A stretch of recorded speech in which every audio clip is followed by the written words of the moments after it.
Hello. या लेक्चरमध्ये आपण मे 2026च्या आंतरराष्ट्रीय संबंध किंवा इंटरनॅशनल रिलेशन्सच्या घडामोडी बघणार आहोत. तर सगळ्यात आधी आपला आहे युएई ओपेक आणि ओपेक प्लस दोन्ही मधून बाहेर पडलेला आहे. खूप महत्वाची न्यूज आहे, परीक्षेमध्ये काहीही विचारू शकतात. आता ओपेक म्हणजे काय आहे, ओपेक मधून बाहेर पडलेला देश कोणता आहे, ओपेक मध्ये आता सध्या कंडिशनला कोणत्या कोणत्या कंट्रीज आहे, सगळं विचारू शकतात. हे आपल्याला चांगल्या रीतीने करायचं आहे. आता ओपेक म्हणजे काय की organisation of petroleum exporting countries. ठीक आहे. आता पेट्रोलियम एक्सपोर्टिंग ह्या नावावरच आपल्याला काय कळतं की हे पेट्रोलियम एक्सपोर्ट करणाऱ्या देशांचा काहीतरी समूह असणार आहे. आता हे जे देशांचा समूह आहे हा जगातील जेवढा एक्सपोर्ट होतो तर त्याच्यापैकी बऱ्यापैकी हा कंट्रोल करत असतो. ठीक आहे. आता ह्याला कार्टेल पण म्हणतात. आता काही देश आहेत त्यापैकी एक सौदी अरेबिया आहे, तर तो ह्या कार्टेलचा अध्यक्ष आहे. आता कार्टेल म्हणजे काय असतं की काही जण एकत्र येतात, एक्सपोर्ट म्हणा किंवा त्याचं प्रोडक्शन वगैरे सगळं सगळं कंट्रोल करत असतात, त्याला कार्टेल म्हणतात. तुम्ही ड्रग कार्टेल वगैरे ऐकलं असेल त्यासारखंच. ठीक आहे. आता हे ऑइलचं कार्टेल आहे, काही देशांचा समूह आहे. आता म्हणजे ते देश कोणते कोणते आहेत, म्हणजे 1960ला काय झालं होतं, काही देश एकत्र आले. पाच कोणते कोणते देश होते, इराण होतं, इराक होतं, आय थिंक कुवेत पण होतं, हा कुवेत होतं, त्यानंतर सौदी तर होतच, आणि हा व्हेनेझुएला आहे तो पण एक होता. ठीक आहे. तर व्हेनेझुएला लक्षात ठेवा, साऊथ अमेरिकेमधला एकमेव देश आहे जो सध्याच्या कंडिशनला आहे. आधी इक्वेडोर पण होता, आता इक्वेडोर नाही, फक्त व्हेनेझुएला आहे. ठीक आहे. हे पाच देश लक्षात ठेवा 1960चे. ठीक आहे. आणि त्याच्यानंतर आता सध्याच्या कंडिशनला 11 कोणते कोणते आहेत ते बघून घ्या. इराण आहे, इराक आहे, सौदी अरेबिया आहे, कुवेत आहे. हे आधीचे पाच, हे आणि व्हेनेझुएला हे आधीचे पाच, आणि आताचे हे Algeria, Libya, Nigeria, Equatorial Guinea, Gabon आणि डेमोक्रेटिक रिपब्लिक ऑफ कॉंगो हे आफ्रिकेमधले आहेत. असे पण विचारू शकतात की याच्यामधला एकमेव देश कोणता आहे आणि हे चार देश कोणते आहेत. इथून इराक नाही, कतार, कतार आणि युएई हे दोन बाहेर पडलेले आहेत. तुम्ही इथं बाजूला लिहून ठेवू शकता, कतार आणि युएई नाही आहेत. आपल्या इथे कन्फ्युज होईल, आपल्याला इथे वाटेल की इथले सगळे देश आहेत, पण नाहीये. युएई आणि कतार नाहीये, कुवेत आहे, सौदी अरेबिया आहे, इराक, इराण आहे. ठीक आहे. आणि हे बाकीचे देश फक्त एकदा वाचून घ्या. त्याच्यानंतर ओपेक म्हणजे काय तुम्हाला सांगितलं, organisation of petroleum exporting countries. आता हा कार्टेल आहे जे प्रोडक्शन किती करायचं, हा तर तेच मेन कारण आहे की जो सौदी अरेबिया होता तो सगळं कंट्रोल करत होता. तो म्हणत होता तुम्ही एवढंच प्रोड्यूस करा, एवढंच आपल्याला विकायचं आहे. तर ते सगळं म्हणजे सौदी अरेबियाच्या अंडर होतं आणि ते युएला मान्य नव्हतं. आणखी गोष्ट म्हणजे काय की जे अमेरिकेने आता सध्या इराणवर वगैरे युद्ध सुरू होतं, तर त्याच्यामुळे पण ते युएने त्याच्यातून माघार घेतलेली आहे. ठीक आहे. तर लक्षात ठेवायचं आहे, खूप महत्वाचं आहे. इंडियामध्ये मोस्ट ऑफ द जे पेट्रोल येतं ते सगळं इथून येत असतं. ठीक आहे. तर त्यामुळे हे आपल्याला माहिती पाहिजे.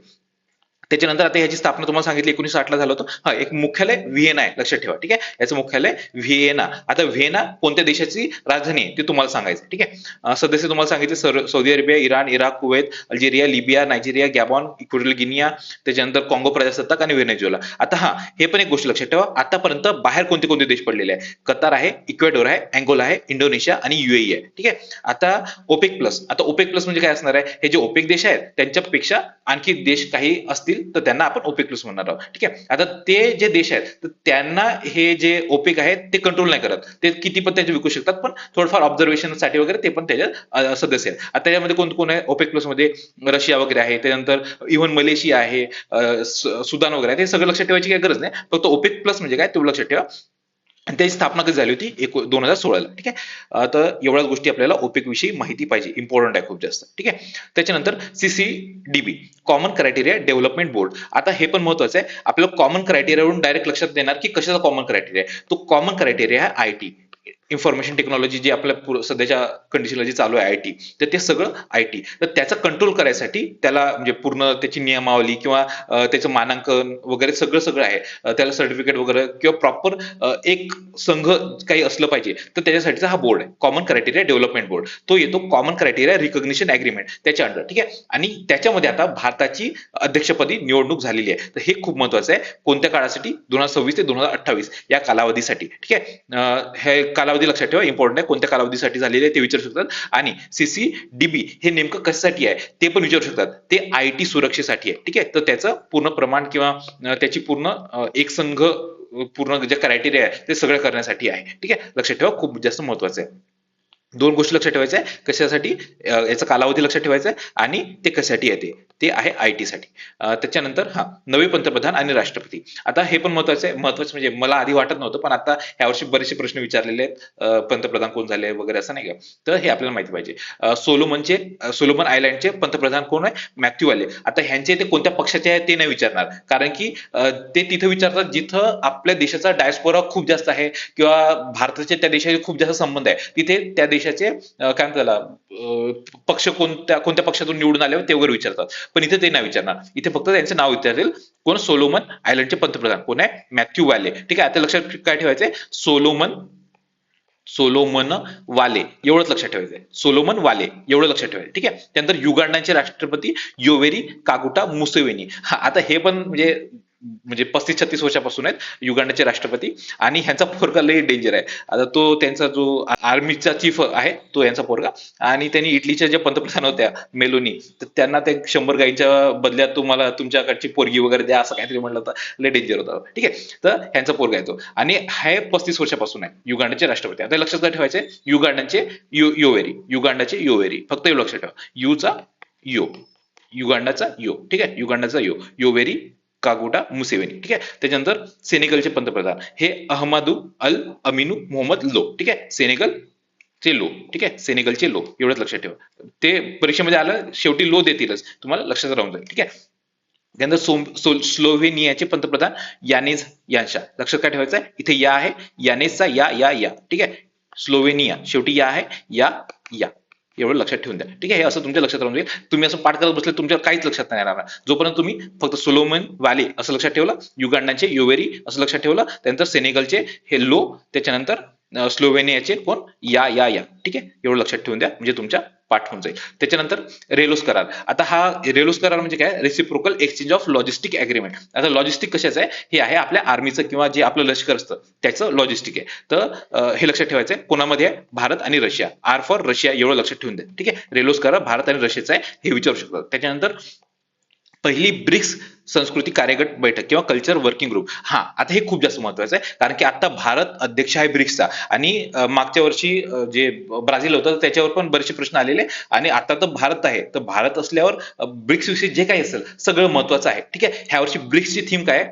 ही जी थीम आहे ही पूर्ण ब्रिक्सची थीम आहे, आणि हे आता वर्किंग ग्रुप बसलं होतं त्याची पण हीच थीम होते, आणि जनरली ज्या पण गोष्टी घडतील तर सगळ्यांची थीम हीच असणार आहे. ठीक आहे, लक्षात ठेवायचं आहे. Theme building for resilience, innovation, cooperation आणि सस्टेनेबिलिटी ही थीम विचारू शकतात. आपल्याला फक्त RICS हे एवढं लक्षात नाही ठेवायचंय, कारण की ते आर वरून दुसरं काहीतरी विचारतील, आय वरून ते दुसरं काहीतरी नाव देतील इनोव्हेशन जागी, सी वरून कॉपरेशन जागी ते वेगळं काही म्हणतील. तर असं आपल्याला लक्षात ठेवायचंय पूर्ण प्रॉपर. ठीक आहे, रेझिलियन्स, इनोव्हेशन, कॉपरेशन आणि सस्टेनेबिलिटी असं विचारू शकतात. ठीक आहे, थीम काय, आणि ते वेगवेगळे इथं नाव चेंज करू शकतात, ते आपल्याला लक्षात ठेवायचं आहे. आता म्हणून तुम्हाला म्हणतो समजून घ्या सगळ्या गोष्टी. आता रेझिलियन्स, हे बघा, रेझिलियन्स म्हणजे काय? तुम्ही कोणत्या गोष्टीचा प्रतिकार कसा करता त्याला आपण रेझिलियन्स म्हणतो. ठीक आहे, म्हणजे जे पण काही संकट आले, युद्ध झाले, तर त्याच्या विरुद्ध तुम्ही उभं राहिले पाहिजे, तर त्याला रेझिलियन्स म्हणतो. ठीक आहे, तर तुम्हाला उभं राहायचं आहे पहिली गोष्ट. ठीक आहे, त्यानंतर आपल्याला प्रगती करायची आहे. प्रगती इनोव्हेशन नाही होणार. ठीक आहे, आपल्याला वरती जायचंय, इनोव्हेशन होणार. फक्त एकट्याला जायचंय का? नाही,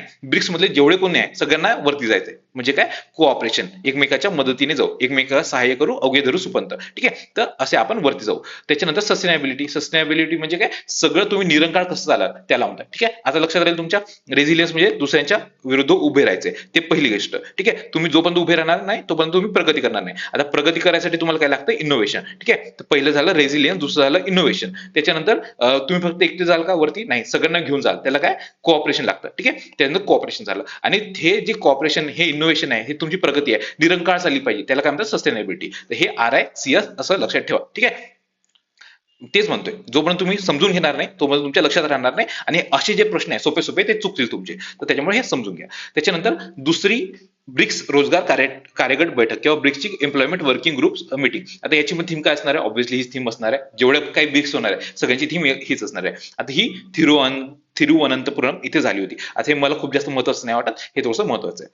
त्याच्यानंतर कॅलिफोर्निया अमेरिका इथं काय झालं होतं? जे आपलं IIT मद्रास आहे, IIT मद्रास, तर त्याचं एक ब्रांच इथं कॅलिफोर्निया अमेरिकेमध्ये उघडले गेलेले. खूप जास्त महत्वाची न्यूज नाही आहे, पण ठीक आहे, वाचून घ्या. त्यानंतर प्रोजेक्ट फ्रीडम. आता हे सुरू करणारा देश आहे अमेरिका, आणि आपल्याला माहिती आहे अमेरिकाने इराणचं युद्ध सुरू आहे, आणि अमेरिकेने इराणवर जे काही बॉम्ब वगैरे फोडले, जे काही असेल ते केलं, आणि इराणने पण एकदम भारी प्रत्युत्तर दिलं. तर त्याच्यामुळे ते इराणचं पूर्ण त्या स्टेट ऑफ हॉर्मुझवर कंट्रोल आलेला आहे, आणि ते आता तिथले पैसे घेतात, आणि ते म्हणजे पूर्ण तिथं जायसाठी फ्री नाही आहे. तर ते फ्री करायसाठी आता अमेरिकेने प्रोजेक्ट फ्रीडम सुरू केलेला आहे. ठीक आहे, लक्षात ठेवा, हा अमेरिकेचा प्रोजेक्ट फ्रीडम आहे. स्टेट ऑफ हॉर्मुझ तिथून जे व्यापारी जहाज आहे त्यांना मुक्त नौवहनाचा अधिकार, फ्रीडम ऑफ नेव्हिगेशन, तो स्थापित करायसाठी अमेरिकेने चालू केलेला आहे. ठीक आहे. त्यानंतर quad critical minerals initiative framework. आता हे क्वाड क्वाड कोणत्या कोणत्या कंट्रीज आहे आपण मागं पण बऱ्याचदा केलेलं आहे, आपण मागे आधी लेक्चर घेतले त्याच्यामध्ये पण बऱ्याचदा केलेलं आहे. क्वाड म्हणजे कोणते कोणते देश आहेत? हा आहे अमेरिका,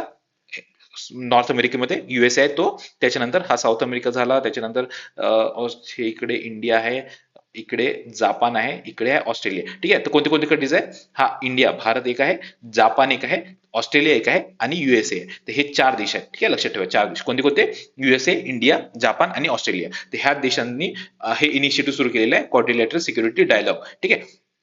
त्यानंतर हबशन गॅस संकुल. आता हे इथून खूप मोठ्या प्रमाणात नैसर्गिक वायू वगैरे निघत असतो आणि भारतात पण बऱ्यापैकी त्याचा काय झाला इम्पोर्ट होत होता आणि याच्यावर आता इराणनी हल्ला केला होता. त्याच्यामुळे हे महत्वाचं आहे. ही गॅस संकुल हबशन गॅस संकुल किंवा हजबन गॅस कॉम्प्लेक्स कुठे आहे ते विचारू शकतात. ते आहे युएई मध्ये, अबुधाबी इथं स्थित आहे. ठीक आहे. जगातील सर्वात मोठ्या नैसर्गिक वायू उत्पादन केंद्रापैकी एक होतं. तर लक्षात ठेवायचं आहे. ठीक आहे. तर अशा पद्धतीने आपले इंटरनॅशनल रिलेशन पण संपलेले आहेत. चलो फिर बाय.